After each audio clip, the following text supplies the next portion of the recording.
Goedemiddag allemaal en welkom opnieuw bij Studio TVL. Straks hebben we het nog uitgebreid over het nieuwe album van Céline Dion en Kathleen Aerts komt langs. Maar eerst hebben wij ons hier op de fiets gezet. Want het Belang van Limburg, TV Limburg en de provincie gaan op zoek naar de mooiste plekjes naast het fietsroutenetwerk. En we doen daar beroep op jullie voor. Want jullie mogen een leuke foto maken van een of ander plekje naast het fietsroutenetwerk. Dat uploaden op de website van Toerisme Limburg. En dan kan er gestemd worden op die foto's. En de winnende foto's die gaan naar huis met een waardebon van €500 voor een vakantieverblijf in onze provincie. En bij ons is een van die mensen die dat al heeft gedaan. Dat is Gust Heijlen uit Sint-Truiden. Goedemiddag, Gust. Hey, goedemiddag, Cynthia. Je hebt een plekje gefotografeerd. Welk is dat geworden?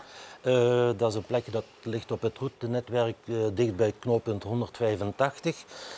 Dat is in Straten, een klein gehuchtje langs de Naamse Steenweg. En van daaruit heb je een prachtig uitzicht over Bevingen. Hier zien we het, hè? Ja, dus daarachter ligt het kerkdorp Bevingen. Ja. Links van ons is er een spaarbekken voor als er heel zware regenval is. Daar zitten eenden en zwanen.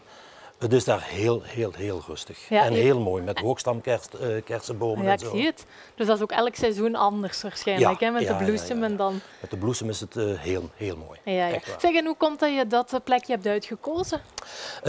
Dat ligt op dus ik ben fietspeter in Sint-Truiden. Wat is dat?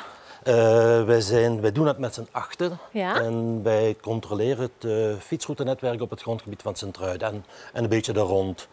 En wat moet je dan doen? Zo kijken of alles in orde is? Ja, of de plaatjes nog op de palen staan, of ze niet verdraaid zijn. Sluikstorten doorgeven, snoeiwerken als die moeten gebeuren, de staat van het wegdek.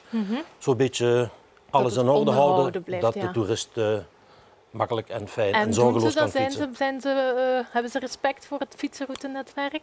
Absoluut, maar het is altijd op dezelfde plaatsen dat er vandalisme is, dat de paadjes uit de grond getrokken worden en zo. Oh. Maar dat, over het algemeen valt het best mee. Ja.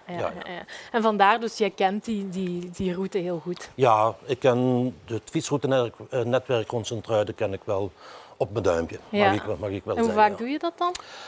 Ik probeer dat toch eens om de 14 dagen te rijden. Ja. Dus, door weer en wind?